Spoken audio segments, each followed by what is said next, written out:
Friend good evening. आज हूँ 12 अगस्त 2023 शनिवार। तो आज सकाल किसी गुरुत्वपूर्ण खबर आसी, चलतु से गुरुत्वपूर्ण खबर पर नजर पकाइबा। तो एबे आंचलिक पाणीपाग विज्ञान केन्द्र पक्षर एक बड़ खबर सामना को आछि। वर्तमान जहाँ सूचना मिलूँ 2 दिन किछि स्थान घड़घड़ी सह वर्षा। सेथिपाई आपण माने वीडियो को शेष जाए देखंतु, जहाद्वारा आपण अंचल में वर्षार परिमाण केउं भली भावे हेबो आपण माने सठिक सूचना जानी परिबे।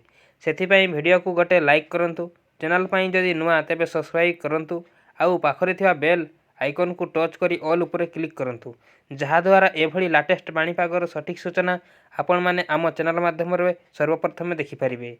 तो चलंतु डेरी न करी खबर उपरे नजर पकाइबा। राज्य में मौसुमी प्रवाह दुर्बल रही।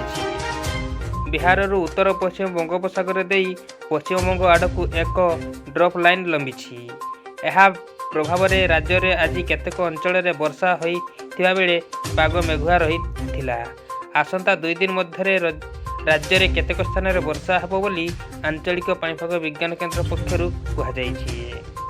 शनिवार बालेश्वर, भद्रक, जाजपुर, केन्द्रापड़ा, कटक, जगतसिंहपुर, केन्दुझर, मयूरभंज, ढेंकानाल, कंधमाल और बौद्ध आदि जिले में बिजुली घड़घड़ी सह वर्षा हो पारे। सेही भली केन्दुझर, मयूरभंज,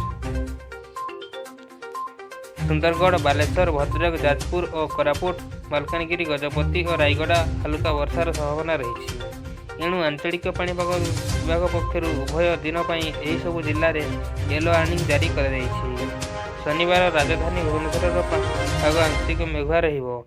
दिन में सर्वोच्च तापमात्रा 36 डिग्री, सर्वनिम्न तापमात्रा 24 मध्य रहिबो। सेथिपाई आपण माने अलर्ट रहंतु एवं वर्तमान आपणक अंचल में पाणीपागर प्रभाव केउं भाव में अच्छी, अर्थात वर्षा हेउछि कि नहीं, पाग किपरि अछि, डेफिनेटली आम वीडियो तले कमेंट करी जणाइबे।